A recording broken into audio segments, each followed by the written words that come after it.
You have a child that is currently attending an HBCU and is about to graduate this coming May, and you're telling everybody how you're so proud. You're Hampton proud. I'm a Howard dad proud. I'm a Tuskegee mom proud. I'm a PV mama proud. Well, let me tell you, you done got your kids in the degree and that's fine. But did you only get them ready to go to college? Or did you get them ready for life after college? Bitch, listen up. Now, for today's topic, I'm gonna have to ask one of y'all to close the door because there may be some little childrens walking by down the hallway. And the topic of conversation is adults only. Girl, I hope you got your act together. It ain't together. No, it's not together. You know why it's not together? Because mine ain't together either. So let's get it together. Now, for those of you out there who are proudly wearing your Howard University, Hampton University, Tuskegee, Fisk, Prairie View, Texas Southern University, Jackson State, FAMU, Hampton, Spelman, Morehouse. I'm just saying, those of you who are proudly let me not forget, Bethune-Cookman, Wiley College, okay, I didn't want Jarvis Christian College. If you went to one of those historically black colleges and universities, this is for you.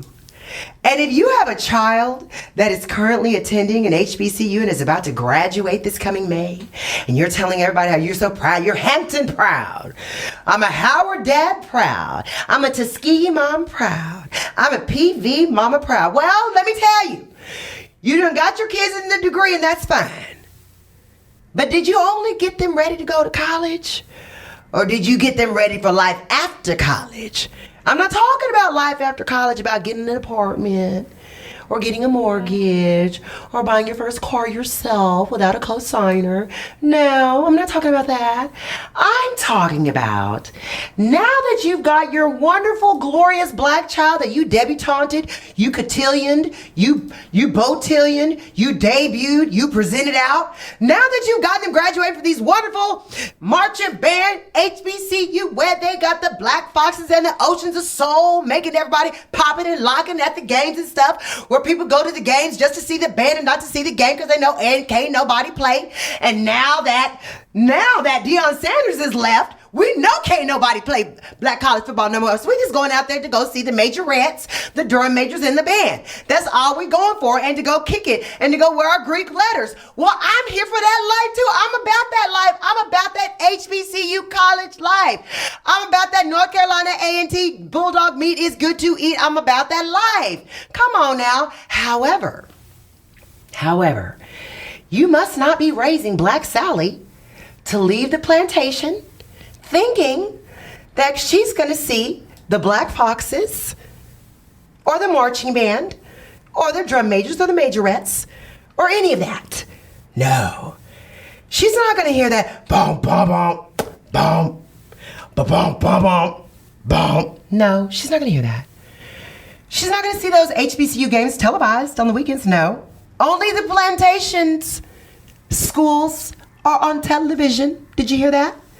If you went to a PWI, predominantly white institution, you get to watch your games played on TV. I don't ever have to worry about missing a Texas A&M University game. I can watch it on television on any network. But I'm not going to be able to find the Texas Southern University game anywhere on any network ever. I'm just saying. So when you're in your HBCU mode, and you've got black professors, black custodians, black TAs, teachers assistants, black deans, black college presidents, and everybody's black, and you're on an all-black campus, even the groundskeepers are black, then that means once you leave your black secure space of 4 years of matriculation, if you're not really ready to jump out into Karen Land and Kenlandia, then you may decide to just be like, I'm going to stay here a couple more years to get my master's. Have you ever noticed that people are getting masters more often from HBCUs now? It's because they want to keep that black college life experience going forever and ever and ever. Amen. Then after they get that master's, they're like, well, can I get a PhD? Yes. They want to stay in the safety and security of the love and fellowship they receive from an HBCU environment. Because once they leave the comfort of home, they are sent out like a sheep amidst the wolves, like a newly freed slave who was never actually living on a plantation, was just living free and just popping and doing debutantes. And parents are like, working in corporate America and everything's fine. Never any racism, never worried. Private schools, of course. And you go to HBCU and then you graduate. But for you out there who are interviewing with Plantation Ken, Master Ken is interviewing you. I have some rules for you. This is going to be the best show for you. And if you have a student at an HBCU right now, just go ahead and download this episode, save it, post it to their IG account that you don't know about, the one where they taking naked selfies, and then say, hey, you need to learn these rules. While you get your degree at the HBCU, you ain't never going to see them black folks again ever in one solid place. Never, ever, ever, ever will you ever see a collective group of black people together like that in an environment of safety where everybody loves you, except for at an HBCU. So while you're there, you better hold on to your memories, because college life is short. It's very short, and your plantation days are long. So I'm going to give you the rules to interviewing on the plantation. For the plantation. Because guess what? If you're from an HBCU, number one, they're coming to your school to interview black students. All right? Now, when the white companies, when corporate America is trying to look for diversity, equity, and inclusion, they're not going to Harvard to find the black girls, no. They're going to Spelman. They're going to Howard. Hey, Kamala. And they're going to Hampton to find their black women if they want DEI.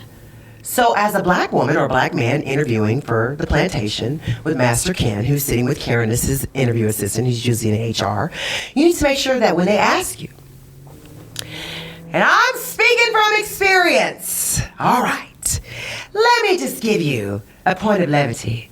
Your girl right here? Oh yes, I was not embarrassed for the two Kens that had some racist things to say to me during my interview when I was about to be on the white plantation interviewing for my first law school permanent job after law school.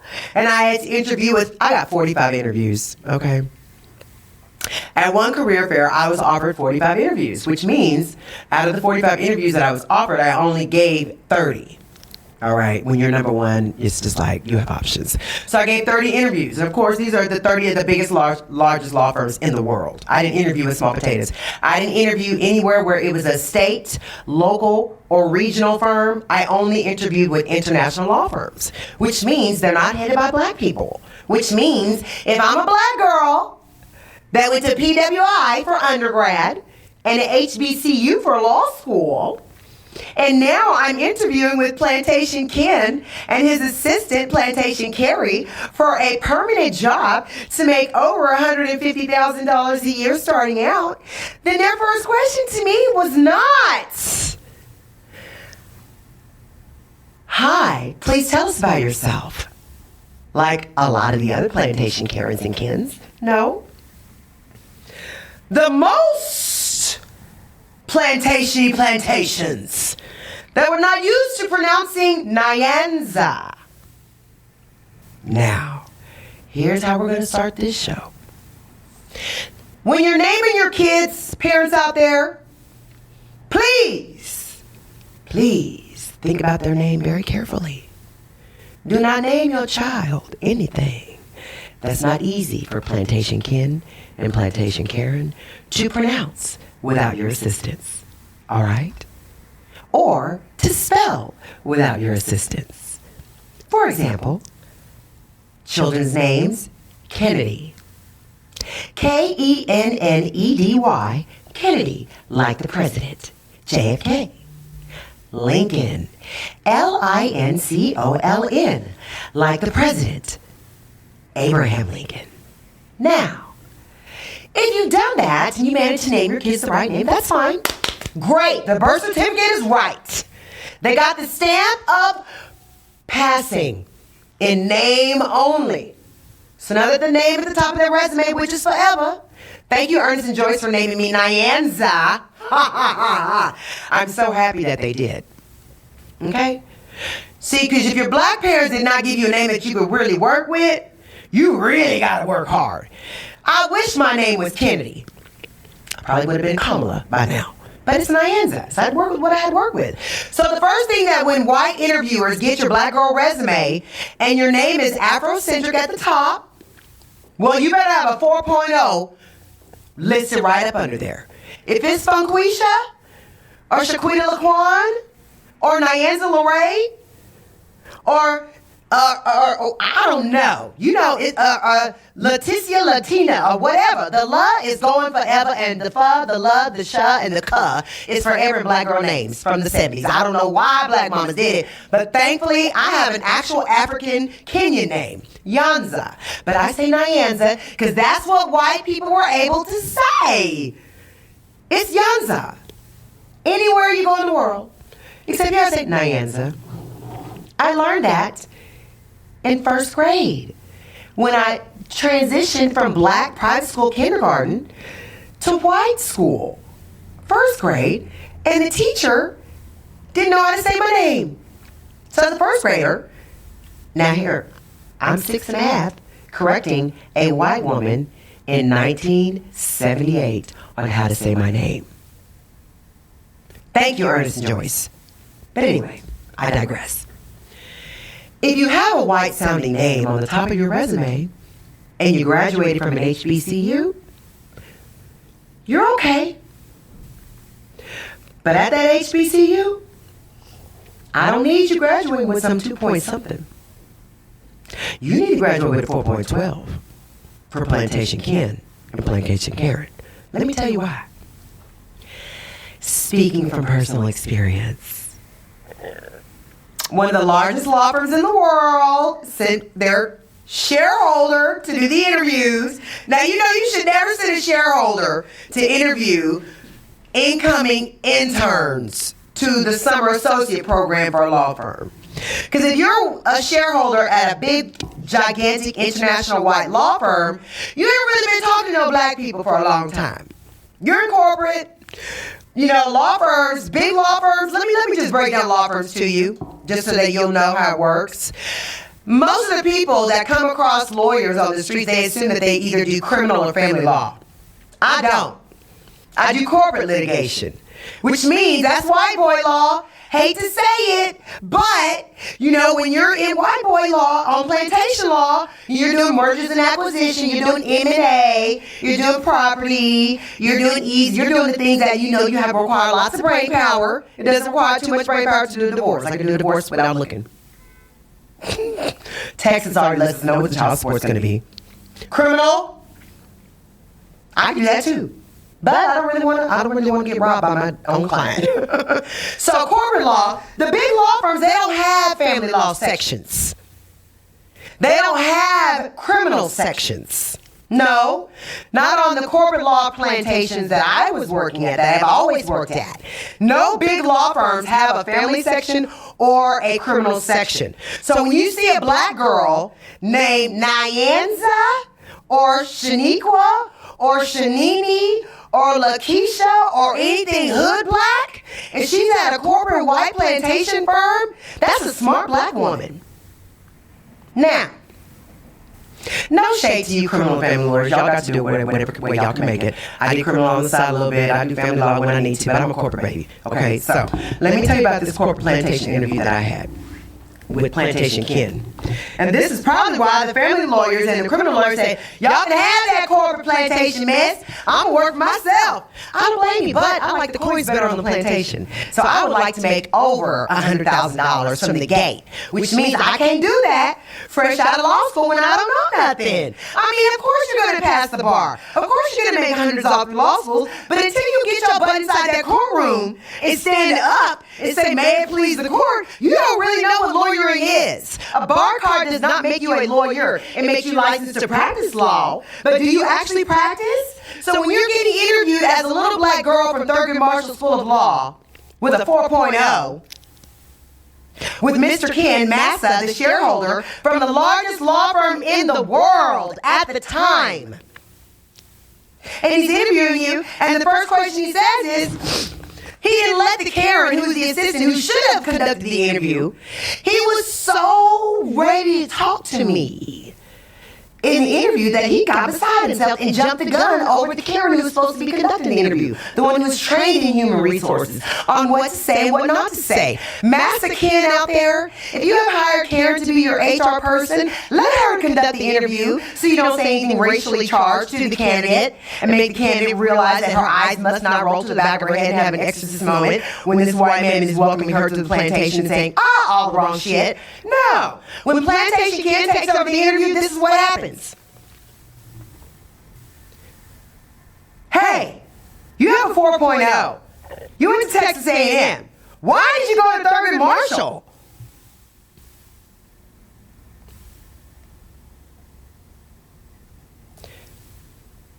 Now, having been trained for the plantation by my parents, Prairie View, and North Carolina A&T grads, having been raised on the plantation rules, I was prepared for the question of why on earth did you pick Thurgood Marshall School of Law when you had an academic 4-year scholarship to Texas A&M that you graduated from? Why would you pick Thurgood? You have 4.0. You're the dean's list. You literally are the smartest person we're interviewing all day. Why did you go to Thurgood? You know what I said? I thought it was an easy choice.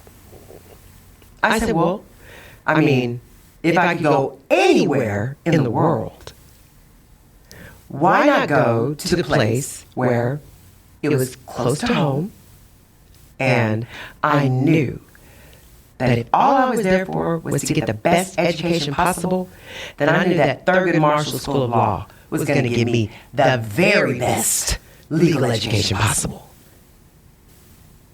That's why I went there. Massa was so impressed by my ability to be like, hey, oh yeah, but I didn't say it like that. Here's how I said it. Remember, I'm interviewing and I really want to job on this plantation. Now, let me tell you something. Don't go up in there acting like you Funquisha. Don't go up in there, listen. You, on your day of your interview, blow out your hair. They don't want to see your curls popping. Nope. They want to see straight, relaxed look. Even if it's not relaxed, fake it. Blow it out, press it out. But when you have an interviewer ask you, why did you go to an HBCU when you graduated from a PWI that's like ranked higher than most schools ever? Why would you go there? And he said, hey, I always knew I was going to go to Thurgood. Mm-hmm. I always looked up to Thurgood Marshall being the first African American appointed to the Supreme Court of the United States. So any law school name for him had to be the best place for me. And I knew that anywhere I went, I was going to get a 4.0, so it didn't really matter. Master Ken liked that answer so much. You know what he said? Man, okay. Well, what do you like to do besides study? Because you got a 4.0, so it seems like you're 4.0. I mean, do you do anything else? Well, yes, I do. Yes, I do, Master Ken. I'm the president of the Honor Society. Yes. I'm the managing editor of the Law Review. Yes. I'm also an alpha woman who's an international officer right now serving on the board of directors. Yeah. Mm-hmm. And I have 4.0. Mm-hmm. And you hire me, I'm going to fit right on in. With all them other white people at the plantation, you don't have to worry about me talking about fight the power. No. You never have to worry about me asking for time off on MLK Day? No. I'm working on MLK Day. I'm working on every holiday you want me there. To be on the, I need to just get me on the plantation. And I will survive and thrive. I'm not going to mess it up in the interview. No. Mm-mm. You don't take questions that are inherently racist, like, why did you go to the black school after you graduated from such a great white school? You can't let that get you off your block. That's just round one. Because guess what? Then I got that job offer. Mm-hmm. Sure did. Next interview after that, more Plantation Ken. Yeah, but this time you let Plantation Karen take over the interview. Here she goes. Well, I'm looking now, first of all, now my resume was stellar. Remember, my resume had a 4.0. My ranking was number one in the class. And I was on the dean's list every semester. I was hired by the law school to be a law school tutor. That was on my resume. It was also on my resume that I went to Texas A&M University, and then I had the president Academic Achievement, where I was Aggie host and Aggie agent of Fifth Grade, blah, blah, blah, all that kind of stuff. So since that was on my resume, here goes Karen. Now see, it's always easy for a black woman to interview with a Ken. I'm just saying. They like us. What's not to like? But with Karen, it's a little bit different. Karen is sizing you up because number one, if it's Karen interviewing a black woman, number one, she don't want to hire your black butt. She does not. Karen does not want to hire Nyanza. Becky does not want to hire Nyanza. Not only she sees that Nyanza has a 4.0, she would rather hire another Karen with a 2.9 than a Nyanza with a 4.0. Did you hear me? Your HBCU grad, you better graduate with a 4.12, and if you graduated with a 4.12, good for you, but if you did not, you're going to have a hard time getting on that corporate plantation that you want to be at. You want to drive that big body business secret? Yeah, or you want to just immediately go work for yourself and just go starve for the first 6 months of your life after graduating. Or you want to move at home with your parents. You better learn what to say on the plantation when they're interviewing you to get a job on the plantation. You want to work in Mass's house. There's nothing wrong with working on the plantation. It's called being employed. It's called adulting. It's called paying your own bills, making your own way, doing it the right way. So when you do it the right way, you got to play by the rules. And unless you are the owner of the plantation and you are the master of the plantation, then you don't get to write the rules. You have to just fall on in line. So I like to fall in line. I'm teaching you how to fall in line. Tell your blackness to fall back. Let your whitewash fall forward. You got to fall in. You got to be able to assimilate. You got to be like white people. I'm trying to tell you, you got to be as white as possible. Now, the next kind of crazy question I got from Plantation Karen in my next interview. Oh, but let me go ahead and pause right there before I get to this Karen. I need to take some of my water. She dried out my throat. So if you have your child interviewing for plantation work, you have to set them up the right way. It's your job as black mommy and black daddy to make sure they say the right things in the interview. They have to justify why did they go to the HBCU. I already gave you the right answer for that. Next, if the interviewer cannot pronounce their name correctly, you better tell them a way that they can say it, or you better let them use their middle name. If you had the nerve to name your son Barney Rubble with your dumb butt, then he needs to change his name on the top of his resume, because they're not even going to talk to him. Are you listening? If you're a kid out there whose mama didn't give you the right name or gave you some funky spelling to your first name, if she spelled Lincoln with a Y instead of an I, you better put an I on that resume and let them white people think that your mama had some sense. Please. Do not go up there talking about I'm Lincoln Moore, Lyncoln. They're going to know you black. They just going to look at the bottom of the resume. Listen, you can fool them into thinking that you're white if you have a white sounding name at the top of your resume. And if you went to a PWI for both undergraduate and graduate and for your PhD and you got a 4.0, then it doesn't matter because they think you're white until they see your black butt walk into the interview room. And then they realize that Jane Doe is really Keisha Washington. Oh, and then when the Becky sees you and wants to escort you back to where the HR is for your interview, she's looking at you like, oh my God, such an impressive resume. I'm so impressed. You got a 4.0. Wow, I'm so impressed. She's saying she's so impressed so many times while she's walking you down the hall to who's actually going to interview you, because she's so impressed that she didn't catch that you were actually black. She didn't see anywhere on your resume that pointed out that you were black.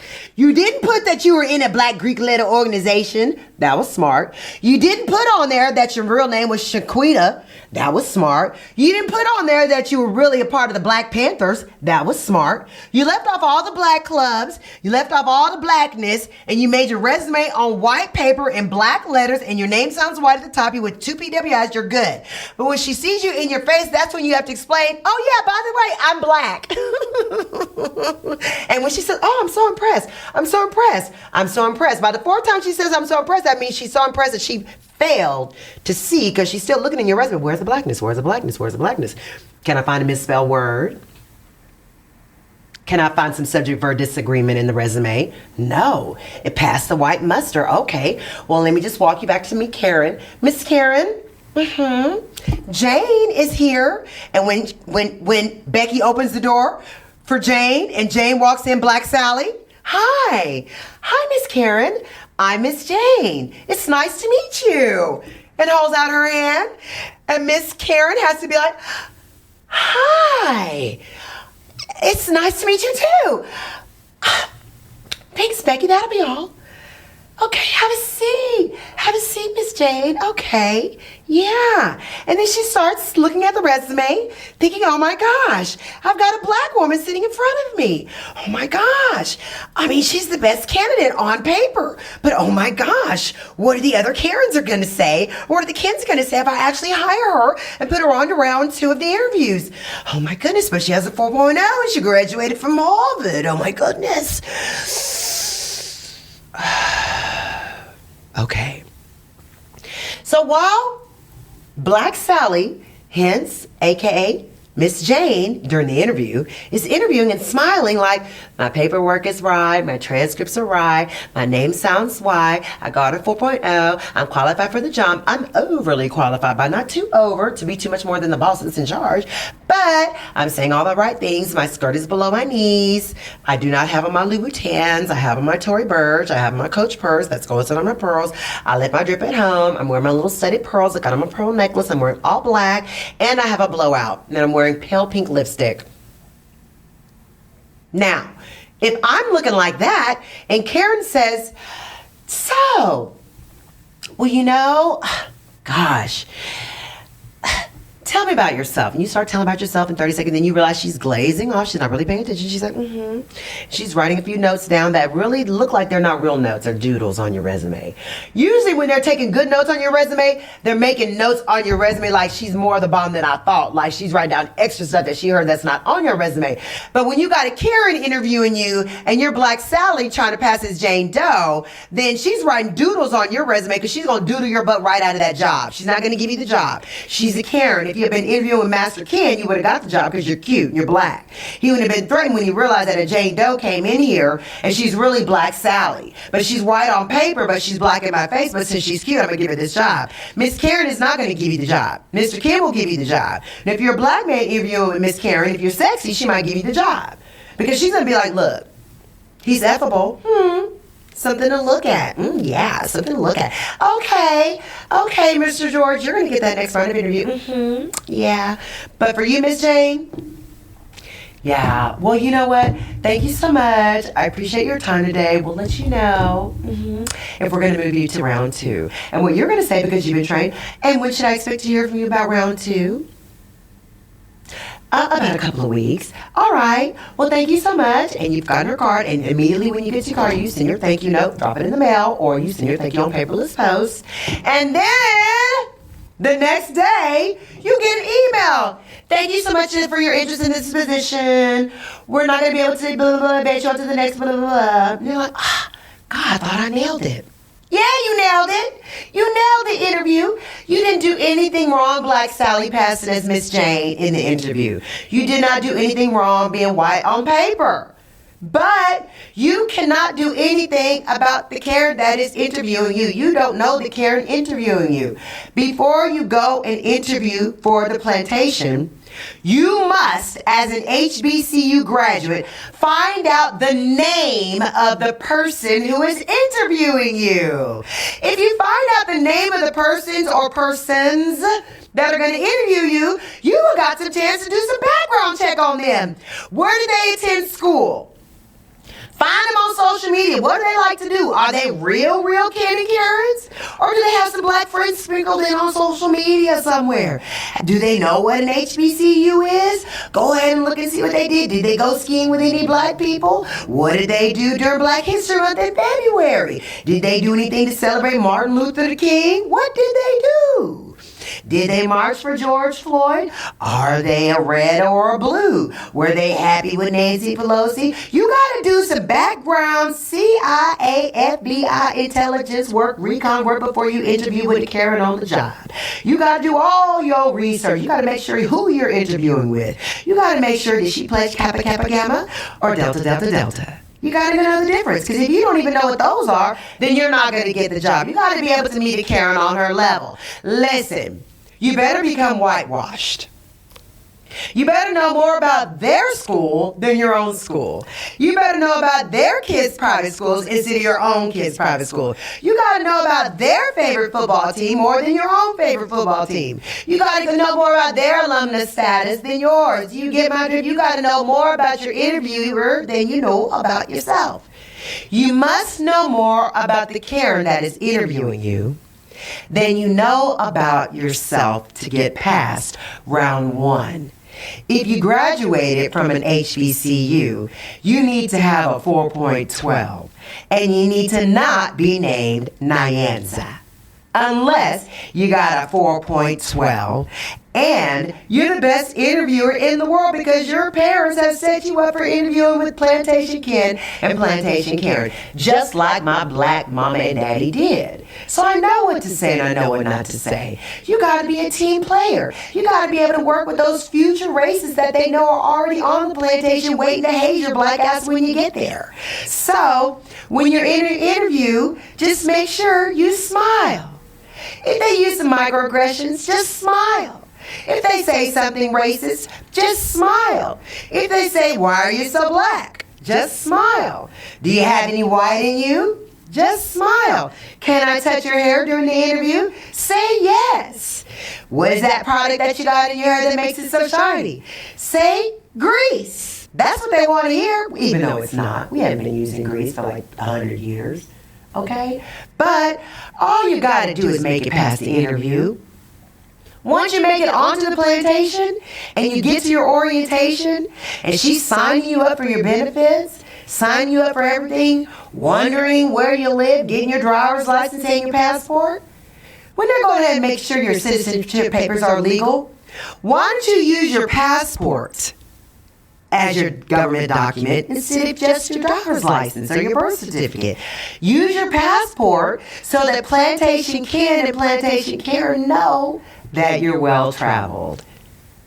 That's a good step in the right direction on how they perceive you on the plantation.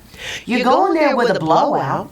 You're not going on there with your triple, double, quintuple lashes, no. You're not going on there with the ruby woo lipstick like I'm wearing today at your interview. No, you're not going to wear red. You're going to have nice gloss, a little like pale pink. You know, you got to look like the Karens. They're doing red. Red doesn't look good on them. Unless they're Greta Garbo, and they're not. So, you got to just make sure you assimilate. You got to play the game to get on the plantation. You have to do the interview right. Don't you know that Kamala and Hakeem Jeffries and Sheila Jackson Lee were able to survive the DCCC plantation? They were able to survive the Democratic senatorial campaign. That was Kamala's survival. She survived that plantation. Now she's at the Oval Office plantation. And she went to an HBCU. Come on now, Alpha Kappa Alpha. Now see, you can survive and thrive on the plantation even if you graduated from an HBCU. Now, if you went to a predominantly white institution, good for you. But if you're a black person that graduated from a PWI, well, you still are looked at as a coon at the interview. They don't care that you went to their white schools, because guess what else you might hear? They might be thinking that they lowered their standards at the white school to let you in because of diversity, equity, and inclusion and affirmative action. Yeah, that's what the future kids and Karens of America that are at the PWI's institutes with you, that's what they're saying. You don't believe me? Well, guess what? It's a reality. Right there at Texas A&M University, when I was there back in the early 90s, I was in the Philosophy of African Americans class taught by my wonderful white professor. I was one of 3 black students in the class. And the 3 of us Negroes just sitting up there. I didn't really say anything. You want to teach me the philosophy of African Americans. And there's all white people in here. I just want to think what the white professor could teach me about the philosophy of African Americans. I'm here to learn. What is the philosophy? Because maybe I don't know it. So I just listen. So it's always good in that kind of situation when you're one of 3 black people surrounded by 100 white people and the professor's white. It's good to just listen and observe. Just listen and observe. Listen and observe. And think about what you're hearing. So, one of the future plantation owners of America, Mr. Ken, sitting next to me in the class, said, he raised his hand, the professor called on him. Yes, Ken. Professor Ken, I don't think it's fair that Texas A&M had to lower its standards to let in all the blacks. And then Mr. Future Plantation Ken looked at me. And I looked back at him and smiled. Then I looked back at Professor Ken. And then all of the white students in the class zoned in and started looking at the three black kids. I'm one of the three.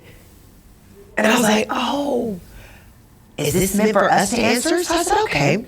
Since my other two plantation Negroes are not going to say anything, when obviously all of the white students in the class, including Professor Ken, are expecting to hear from the black position, I'll go ahead and speak up for the blacks. Mind you, black people out there at these PWIs, if you're going to be the person to be the spokesperson in any moment in a situation where it's a group of white people and you're being the spokesperson and you're actually saying words, they're going to assume that you're speaking on behalf of all black people in the entire world, including Pan-African continents. Okay? So, my response to future plantation owner Ken saying they had to lower the standards to let the black students in, because he was upset about affirmative action. This is when affirmative action first was taking place back in the early 90s. So future plantation owner Ken, I mean, he didn't know he was talking to future plantation owner Nyanza, but I own a plantation. So I responded, I said, Professor Ken, may I speak, please? He said, oh, of course, Miss Davis, of course you can. I said, well, actually, the position that I have sitting in this school, it's too bad that certain students believe that the black students here are here because of affirmative action. We're not. A lot of the white students here are here because of affirmative action. Affirmative because their white parents were able to attend this school. And because we have legacy here, you got to get in because your mom and dad went here. And so since my mom and dad were prohibited from attending Texas A&M, and they had to attend Prairie View A&M University, which is right down the street, not too far from here. Go Purple, go Panthers. That's why I was not going to be afforded the opportunity to get in and skate into Texas A&M because my parents didn't attend here. I'm not a legacy of Texas A&M. I'm a legacy of Prairie View A&M University and North Carolina A&T. But I didn't use my mother and father's legacy to get into those HBCUs. No. I decided to apply in early admission to Texas A&M. I didn't apply for an academic 4-year scholarship. They just offered it to me. So, Ken and Professor Ken, the black students that you see here were paid to come here. We're the smartest of the smarts. So when we're walking around your school, we know that you see us as less than, or that we're bringing your school's academics down, or that you had to lower your standards for us to be here. But the reality is that Texas A&M only wanted the best and the brightest. So they searched me out, and then they paid for me to go here for 4 years for free, and I don't play football. Okay?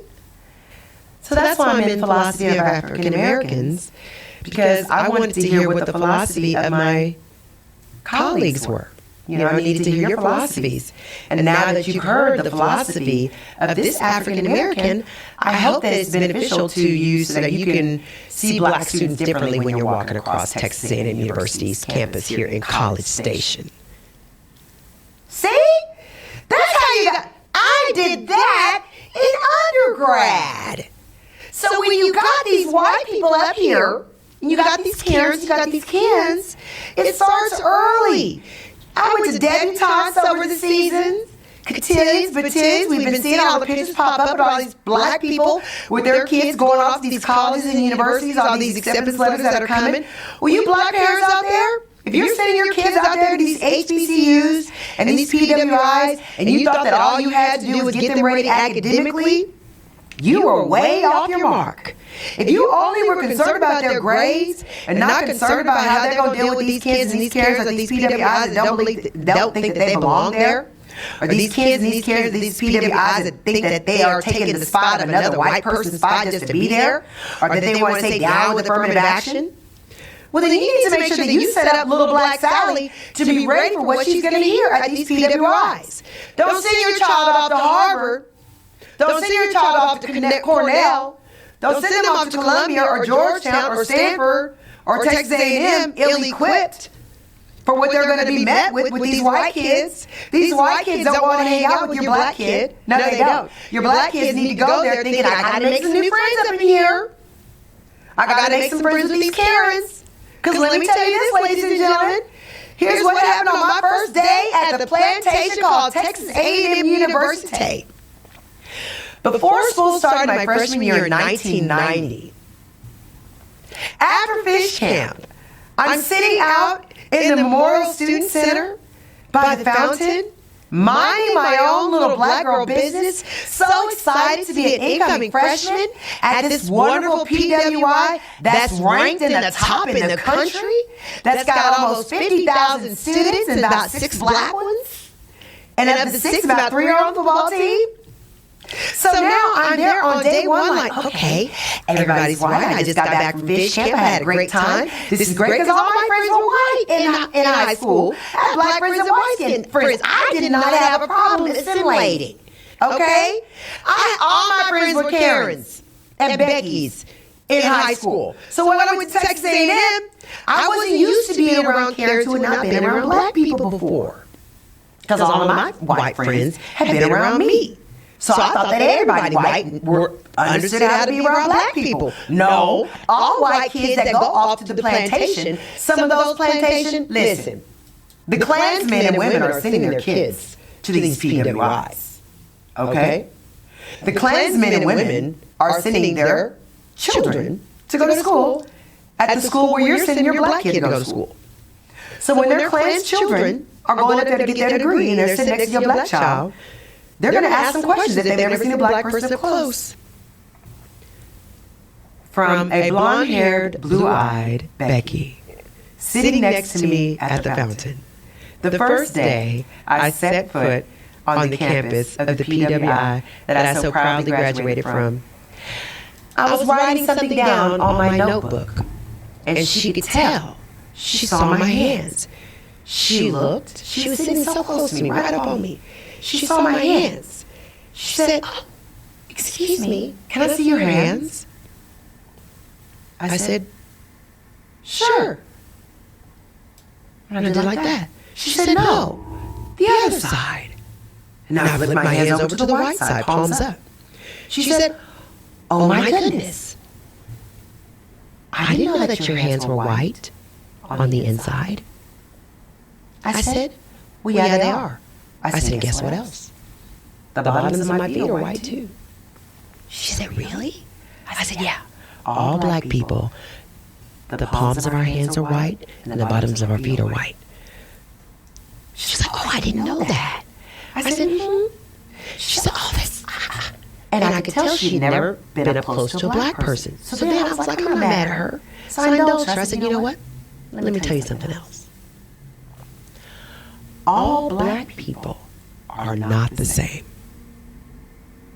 Did you get my drift? She's like, I said, yeah. I said, I'm very friendly. So, if you see me across campus and you have any black questions you want to ask, feel free to tap me on the shoulder. I don't want you to ask the wrong black person the wrong question, because they might get offended. Because, you know, we're not all the same. She's like, oh, okay, thank you. I appreciate that. And you know what? Guess what? I knew she was coming from a place of good, that she wasn't trying to be a racist Karen. She may have not just never seen a black person up close. So I was like, okay, this is a teachable moment. Yes. Everybody, you don't need to beat the black. Listen, black women out there, black men out there. Just because you get a Karen asking you a crazy question, you don't need to beat her ass. No, she's just ignorant. And I'm saying ignorant is not dumb. Ignorant meaning she just doesn't know. So instead of being ignorant back and giving her a clap like, bitch, shut up. She wasn't being stupid. No. Listen, at the time, I was 17 years old. Talking to a fellow freshman who was 18. And I'm giving her some schooling on black people's physiological makeup. Okay? And I had a white roommate who didn't realize that she was moving in with a black girl until she saw my name. And realized all my stuff was better than hers. And everything on it was monogrammed with Nyanza everywhere. You know what? She had never seen a black person either. No. She had not. And I was the first. And then so mind you, she never seen a black person before. Her dad would never come visit us at the college dorm because I was black and she was from Louisiana. She wanted a real racist family where her family used to drop the N-word all the time. I was like, that's interesting. But I felt like me and my white roommate, we got along swimmingly. I loved her. I just taught her about black people. All the white people at A&M that I came in contact with. I only came in contact with maybe one racist. You know, say, nigger. Just yelled across the parking lot. You know, some idiot. But other than that, no. None of the white people that I have a problem with. Because I felt like it was my duty as a black person to teach them about blackness. They're not looking at the black history documentaries. They're white. I mean, I don't see black people watching the Latino documentaries. I'm not watching the Asian. I'm actually watching. Okay, I take that back. Most black people are not watching the other documentaries, but I am. I watch the Asian documentaries, the German, the Jewish, the Latinos. I watch everybody's documentaries. I'm interested in everybody's culture, as well as my own. But most people are not. So those close-minded people out there, you need to use every moment as a teachable moment, not as a clapback moment. Teach the Karens that black people are white in the palms of their hands and white under the bottoms of their feet. Which means, if you listen to God, it means if white people are white all over, then it's impossible for black to come out of all white. But if you got a black person who has white palms and white soles of their feet, then obviously white people can come out of black people. Hello, albinos, what's up? You know what I'm saying? So that means that if you're a black person, it's your duty to teach all the white people around you about your culture and your heritage and your physical makeup. If they want to ask about your hair, tell them about it, but tell them just don't touch it, but I'll tell you about it. And once you break them down and give them all the theology about your hair, then be like, okay, now would you like to touch it? Sure, because now show and tell is over. First, let me tell you about it. Remember kindergarten on show and tell when you brought your props? Whatever you did over the weekend. Let me show my new something.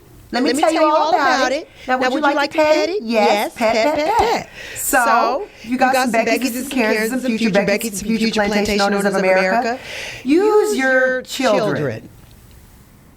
And use everything you know as your way of planting a seed. If you got a kid going to an HBCU, plant enough seeds in them so that when they meet the Beckys and the Karens and the Kens for the first time, that's also the Karens and the Kens, Becky's first time meeting a black person in college if they go to a PWI. So, teach your black kids how to teach the white kids so we can all get along on the plantation. Bye, everybody. For those of you women out there, I've been in this situation. Don't be embarrassed. It could happen to you.